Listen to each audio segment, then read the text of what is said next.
Hello friends, welcome to my channel. जहां हमने start की थी साइंस सीरीज़ और इसमें हमने बायोलॉजी का टॉपिक स्टार्ट किया था, दैट इज़ न्यूट्रिशन। अभी तक जिसमें हमने डिस्कस किए हैं macro nutrients, carbohydrate and fats. दो तरह के हमने न्यूट्रिएंट्स अभी तक डिस्कस किए थे, macro nutrient and micro nutrients. Macro nutrients में 3 तरह के न्यूट्रिएंट्स आते हैं, कार्बोहाइड्रेट, फैट एंड प्रोटीन्स। और माइक्रो न्यूट्रिएंट्स में आते हैं हमारे विटामिन्स एंड मिनरल्स। तो अभी तक हम फैट्स और कार्बोहाइड्रेट्स को डिस्कस कर चुके हैं and the next topic will be proteins. Protein क्या होते हैं? After water, protein is the most plentiful substance in our body. हम जानते हैं कि हमारी बॉडी के अंदर 70% वाटर होता है। उसके बाद अगर सबसे ज़्यादा मिलने वाला कोई सब्सटेंस है, दैट इज़ प्रोटीन। हमारी बॉडी के जितने भी मसल्स हैं, ऑर्गन्स हैं, टिश्यूज़ हैं, most of the part is formed of proteins. As we discussed before, carbohydrate और फैट्स, ये दोनों हमारी बॉडी में क्या काम करते हैं? इन दोनों का काम होता है एनर्जी प्रोवाइड करना। And the third macronutrient that is protein. Protein का काम होता है हमारी बॉडी की ग्रोथ और डेवलपमेंट में हेल्प करना और हमारी मसल फॉर्मेशंस में हेल्प करना। तो किस तरीके से और कितने टाइप के प्रोटीन हैं जो हमारी बॉडी में मसल फॉर्मेशन में और हमारी ग्रोथ डेवलपमेंट में हेल्प करते हैं, ये अभी हम डिस्कस करने वाले हैं। प्रोटीन की डेफिनेशन, इसके स्ट्रक्चर, कंपोनेंट और इसके फंक्शन से पहले हम डिस्कस करते हैं कि जो वर्ड हम यूज़ कर रहे हैं प्रोटीन, इसको डिस्कवर किसने किया था? Protein was discovered by Muller. First question, protein is discovered by Muller. अगर हम बात करें सेकंड क्वेश्चन विल बी, जो नाम है प्रोटीन वो किसने दिया था? The protein named by ब्रेजिलियस।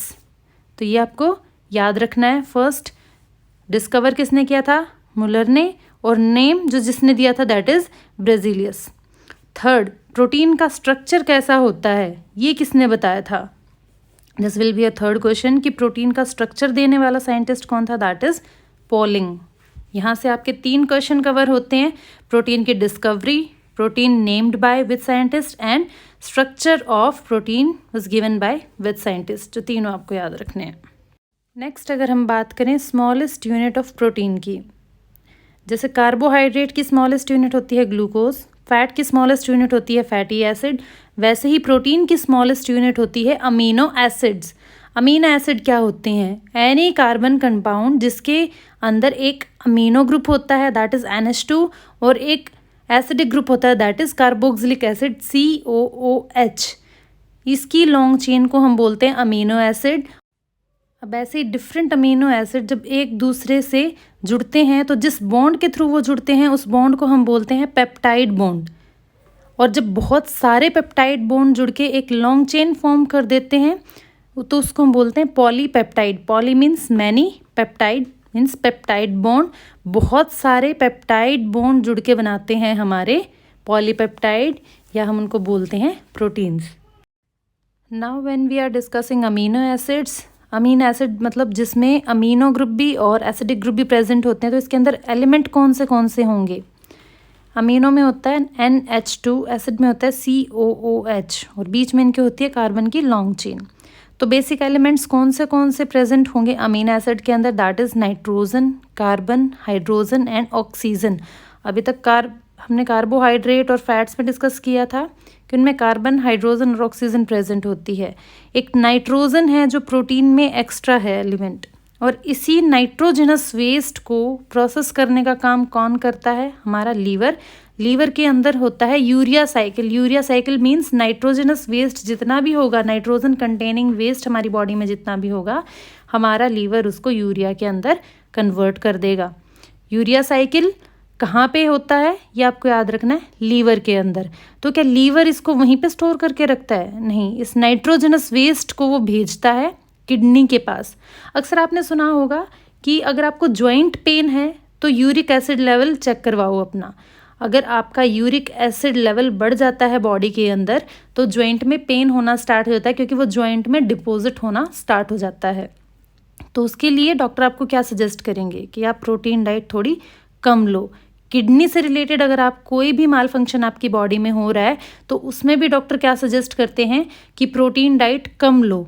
Protein diet कम करने के लिए क्यों बोलते हैं? क्योंकि जितना आप प्रोटीन डाइट फिर कम करोगे उतना ही नाइट्रोजन आपकी बॉडी में कम जाएगा और उतना ही यूरिक एसिड कम बनेगा। बात करें नेचर ऑफ अमीनो एसिड की, तो अमीनो एसिड का नेचर कैसा होगा, दैट इज़ एम्फोटेरिक। अगर क्वेश्चन आ जाता है कि अमीनो एसिड्स का नेचर कैसा होता है, एसिडिक होता है, बेसिक होता है या एम्फोटेरिक होता है, तो answer will be amphoteric. Amphoteric क्या होता है, जिसके अंदर एसिडिक ग्रुप भी प्रेजेंट हो और बेसिक ग्रुप भी प्रेजेंट हो। और अभी हमने डिस्कस किया कि अमीनो एसिड के अंदर जो NH2 है that is basic and COOH is acidic. तो दोनों ग्रुप जिस भी कंपाउंड के अंदर प्रेजेंट होंगे उसको हम बोलेंगे amphoteric in nature. Next we will discuss types of amino acids. Total 20 type के अमीनो एसिड होते हैं, जिसमें से 9 होते हैं इसेंशियल अमीनो एसिड्स और 11 होते हैं non essential amino acids. Essential और नॉन इसेंशियल किसको बोलते हैं हम? इसेंशियल वो अमीनो एसिड होते हैं जिसको हमें अपनी डाइट में कंज्यूम करना पड़ता है, डाइट में लेना पड़ता है, क्योंकि हमारी बॉडी उनको खुद से नहीं बना सकती। और नॉन इसेंशियल अमीनो एसिड होते हैं जिनको हमारी बॉडी खुद से प्रोड्यूस कर सकती है। अब इनके स्ट्रक्चर से रिलेटेड हमें स्टडी करने की ज़रूरत नहीं है क्योंकि उससे रिलेटेड क्वेश्चन नहीं आते हैं, बट कुछ एक पॉइंट है जिनको हम डिस्कस करेंगे जहाँ से क्वेश्चंस बनते हैं। लाइक फर्स्ट इज़, ऐसा कौन सा अमीनो एसिड है जिसके अंदर सल्फ़र प्रेजेंट होता है? Sulphur containing amino acid is methionine.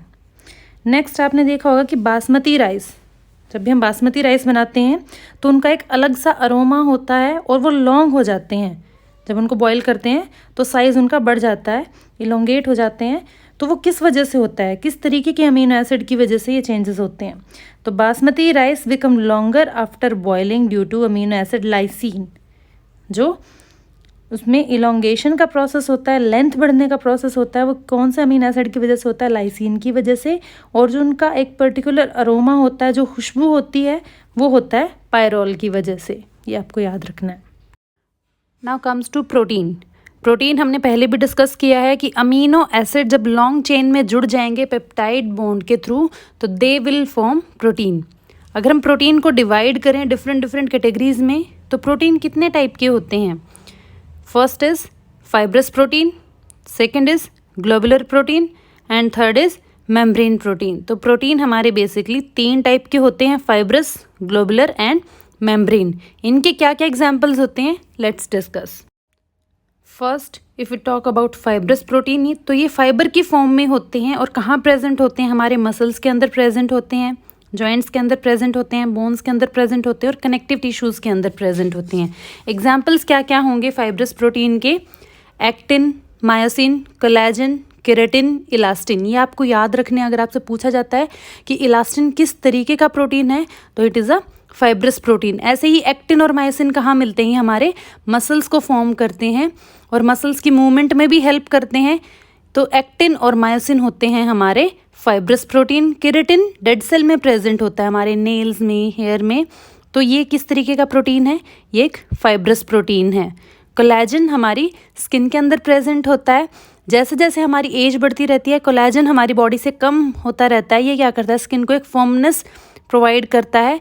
जब एजिंग में हमें रिंकल्स होने स्टार्ट हो जाते हैं तो उसका मतलब क्या होता है कि हमारी बॉडी में fibrous protein, that means collagen की कमी होनी स्टार्ट हो गई है। तो ये किस चीज़ के एग्जाम्पल हैं? ये सब के सब फाइब्रस प्रोटीन के एग्जाम्पल हैं। Next type is globular protein. Globular protein क्या होते हैं? ग्लोब्यूल की फॉर्म में होते हैं। जैसे फाइब्रस प्रोटीन लॉन्ग फाइबर की फॉर्म में होते हैं, वैसे ग्लोबुलर प्रोटीन का एक इंटैक्ट स्ट्रक्चर होता है ग्लोब्यूल की फॉर्म में। ये सॉल्युबल होते हैं वाटर के अंदर। जैसे फाइब्रस प्रोटीन सॉल्युबल नहीं होते हैं वाटर के अंदर, वैसे ग्लोबुलर जो प्रोटीन होते हैं वो सॉल्युबल होते हैं, can be dissolved in water. इनका मेन फंक्शन क्या होता है? ये हेल्प करते हैं ट्रांसपोर्ट ऑफ मटेरियल में। एग्जाम्पल से आप समझिएगा, हीमोग्लोबिन। हीमोग्लोबिन एक ग्लोबुलर प्रोटीन का एग्जाम्पल है। तो हीमोग्लोबिन हमारी बॉडी में क्या करता है? ऑक्सीजन को कैरी करता है और डिफरेंट डिफरेंट बॉडी पार्ट्स तक पहुंचाता है। तो ऐसे ही जितने भी ग्लोबुलर प्रोटीन होते हैं उनका काम क्या होता है? ट्रांसपोर्टेशन में हेल्प करना। और क्या एग्जाम्पल होंगे ग्लोबुलर प्रोटीन के? फर्स्ट हमने डिस्कस किया हीमोग्लोबिन, ऐसे ही alpha globin, beta globin, serum, IgA, ये सारे के सारे एग्जाम्पल्स होते हैं हमारे ग्लोबुलर प्रोटीन के। और ये होते क्या हैं? इनको हम पढ़ेंगे इम्यून सिस्टम के अंदर, जो हमारी बॉडी को इम्यूनिटी प्रोवाइड करते हैं, रोग प्रतिरोधक क्षमता जिसको हम बोलते हैं, डिजीज़ से फाइट करने में जो हमारी हेल्प करते हैं, वो होते हैं हमारे एक तरीके के globular protein. Next type of protein is membrane protein. Membrane protein जैसे नाम से पता लग रहा है ये मेम्ब्रेन में प्रेजेंट होते हैं और इनका काम क्या होता है, सिग्नल को ट्रांसमिट करना। मेम्ब्रेन में एक रिसेप्टर की तरह ये काम करते हैं, एक तरफ से दूसरी तरफ सिग्नल पास करने का काम करते हैं। एग्जाम्पल क्या होंगे इसके, हिस्टोन प्रोटीन है, रोडोप्सिन है, ऑप्सिन है, एस्ट्रोजन है, ये सारे के सारे होते हैं हमारे मेम्ब्रेन प्रोटीन। अगर मैं बात करूं हिस्टोन प्रोटीन की, क्वेश्चन भी आता है, पूछा जाता है कि हिस्टोन प्रोटीन कहाँ प्रेजेंट होता है, ये डीएनए में प्रेजेंट होता है, डीएनए फॉर्मेशन में हेल्प करता है। नेक्स्ट इज ऑप्सिन और रोडोप्सिन, ये किस तरीके के प्रोटीन होते हैं और कहाँ पाए जाते हैं।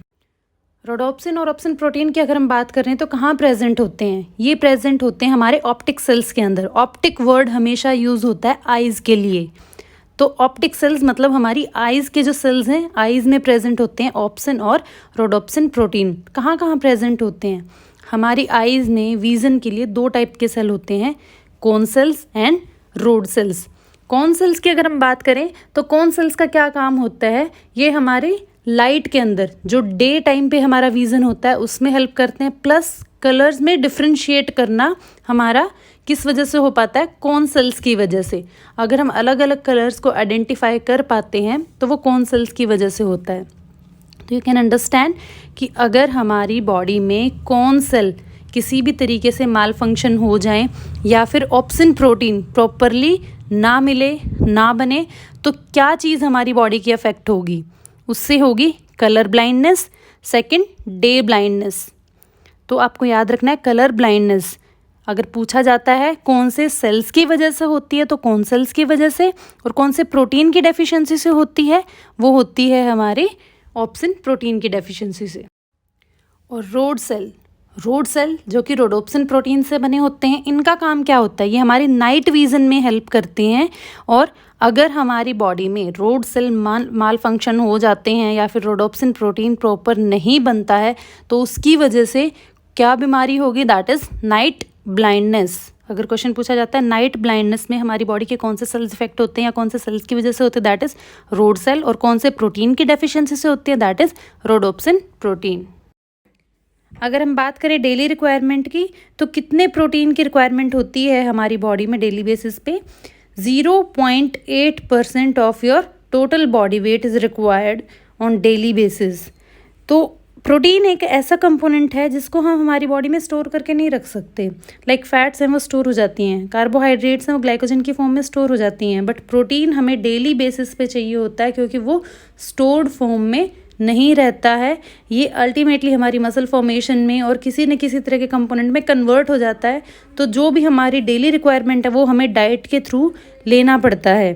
तो ये 0.8% वाला सब पे एप्लीकेबल होगा नहीं, सबके लिए अलग अलग होता है। जैसे जो बच्चे हैं उनको ग्रोथ फेज़ में थोड़ा ज़्यादा प्रोटीन चाहिए होता है और जो प्रेग्नेंट लेडीज़ हैं उनको ज़्यादा चाहिए होता है। ऑन एन एवरेज अगर हम बात करें तो मेल को ज़रूरत होती है 56 gram of protein per day, female को ज़रूरत होती है 46 gram of protein per day, और अगर हम बात करें प्रेग्नेंट फीमेल की तो 73 gram of protein is required on daily basis. अब ये तो हमने देख लिया कि डेली बेसिस पे हमें प्रोटीन कितना चाहिए, तो ये हमारी बॉडी में जाने के बाद काम क्या क्या करेगा। First and the most important function of protein is muscle building या मसल फॉर्मेशन जिसको हम बोलते हैं। हमारी बॉडी में फैट और मसल बैलेंस्ड फॉर्म में होने चाहिए। तो वो जो मसल्स जो हमारे बनते हैं वो किसकी हेल्प से बनते हैं, प्रोटीन की हेल्प से बनते हैं। हमारी ग्रोथ में हेल्प करता है, डेवलपमेंट में हेल्प करता है। और ये इसका एक और इम्पॉर्टेंट जो फंक्शन है, जो हमारी बॉडी में हार्मोन्स होते हैं, जो एंजाइम्स होते हैं, वो क्या होते हैं, एक तरीके के प्रोटीन ही होते हैं। अब हार्मोन और एंजाइम क्या होते हैं, एंजाइम्स होते हैं किसी भी प्रोसेस को, जो भी हमारी बॉडी में डाइजेस्टिव प्रोसेस चल रहे हैं उसको फास्ट करने का काम करते हैं। They act as the catalyst. कोई भी प्रोसेस अगर वो बहुत लंबा ड्यूरेशन लेगा नॉर्मली होने में, तो अगर एंजाइम प्रेजेंट होंगे तो वो बहुत जल्दी हो जाता है, फास्ट उसको करने में हेल्प करते हैं। ऐसे ही हॉर्मोन्स का क्या काम होता है, जैसे ब्रेन हमारी बॉडी को रेगुलेट करता है। जो भी हमारी बॉडी की मूवमेंट्स होती हैं, जो भी बॉडी ऑर्गन के फंक्शंस होते हैं, वो कहाँ से कंट्रोल होते हैं, हमारे ब्रेन से कंट्रोल होते हैं। ऐसे ही कुछ कंट्रोलिंग पावर हमारे हार्मोन्स के पास भी होती है। हमारी बॉडी की ग्रोथ किस डायरेक्शन में होगी, कैसे बॉडी की किस तरीके के फंक्शन को कंट्रोल करना है, तो ये सारे काम ब्रेन के साथ साथ हमारे हॉर्मोन्स भी करते हैं, और हॉर्मोन्स एक तरीके के प्रोटीन होते हैं। तो प्रोटीन का एक और एसेंशियल फंक्शन हो गया कि वो एंजाइम और हार्मोन फॉर्मेशन में भी हेल्प करता है। तो ये तो हुई प्रोटीन के फंक्शंस की बात। जो भी हम प्रोटीन डाइट में कंज्यूम करते हैं उसका हमारी बॉडी में क्या रोल होता है, क्या वो काम करता है बॉडी के अंदर जाके। अगर प्रोटीन डेफिशिएंट हो जाए, हमारी डाइट डेफिशिएंसी ऑफ प्रोटीन हो जाए बॉडी के अंदर, तो क्या रिजल्ट होंगे? क्या वो कोई डिजीज़ कॉज करेगा, वीकनेस कॉज करेगा, क्या होगा? Obviously protein deficient diet will lead to deficiency disease, जिसमें दो मोस्ट इंपॉर्टेंट डिजीज़ हैं, क्वाशियोरकर और मरासमस, बच्चों में होती है। अभी हमने डिस्कस भी किया कि बच्चों में प्रोटीन की रिक्वायरमेंट ज़्यादा होती है for their better growth and development, but अगर उनको हम प्रोटीन डेफिशिएंट डाइट देते हैं, कुछ ऐसी डाइट हम देते हैं जिसमें हम प्रोटीन का ध्यान नहीं रखते हैं, प्रोटीन कम होता है, तो उसके क्या रिजल्ट्स होंगे? क्वाशियोरकर और मरासमस। क्वाशियोरकर में क्या होता है? क्वाशियोरकर और मरासमस दोनों में ही मसल लॉस होता है, बॉडी एकदम वीक रहती है, मसल फॉर्मेशन नहीं होती है। बट क्वाशियोरकर के अंदर जो एब्डोमेन है वो स्वॉलन होता है, ऐसा लगता है पानी भरा हुआ है पेट के अंदर। और मरासमस में ऑल ओवर जो हमारा मसल है और एनर्जी है, दोनों के दोनों लॉस होने की वजह से एकदम कमज़ोर बॉडी होती है, मसल फॉर्मेशन नहीं हो पाती है। तो आपको पता कैसे लगेगा कि जो भी आप डाइट कंज्यूम कर रहे हो, जो भी डाइट ले रहे हो, वो प्रोटीन रिच है या प्रोटीन डेफिशिएंट है? तो कुछ हमारी बॉडी सिम्टम्स भी दिखाती है जिससे हम समझ सकते हैं कि हमारी बॉडी में, हमारी डाइट में प्रोटीन की कमी हो रही है and we should recognise it. तो क्या क्या उसके सिम्टम्स होंगे? फर्स्ट इज प्रोटीन क्रेविंग्स, हमें हमेशा क्रेविंग रहेगी प्रोटीन की, हंगर, भूख ज़्यादा लगेगी। लॉस ऑफ मसल मास, जो मसल्स हैं वो वीक होने स्टार्ट हो जाएंगे, कमज़ोर होने स्टार्ट हो जाएंगे। Next is impaired immune function, या फिर जो हमारा हीलिंग की पावर है, जो इंजरीज जो हमारी हील होती है, कोई भी चोट लगी है वो धीरे धीरे हील होगी, बहुत स्लो हो जाएगा, और इम्यून जो हमारा सिस्टम है वो बहुत वीक हो जाएगा, इम्यूनिटी वीक हो जाएगी, जल्दी जल्दी हम इन्फेक्शन कैच करेंगे। नेक्स्ट इज फैटी लीवर, जो फैट है वो बढ़नी स्टार्ट हो जाती है और लीवर हमारा फैटी हो जाता है। शुगर क्रेविंग्स, मीठा खाने का बहुत ज़्यादा मन करेगा। वीकनेस एंड फटीग, बहुत ज़्यादा थकान रहेगी। Second, next is here, skin and nail problems, जो नेल्स हैं वो ब्रिटल हो जाएंगे, हेयर लॉस होगा, स्किन ड्राई रहेगी।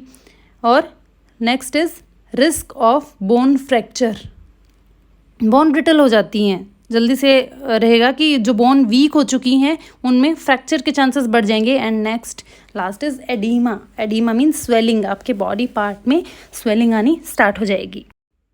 तो अब जब आप रिकॉग्नाइज कर सकते हो कि आपकी बॉडी में प्रोटीन सफिशेंट अमाउंट में है या उसकी डेफिशिएंसी हो रही है, तो आप प्रोटीन किस फॉर्म में कंज्यूम कर सकते हो, हमारी प्रोटीन रिच डाइट कौन सी होगी।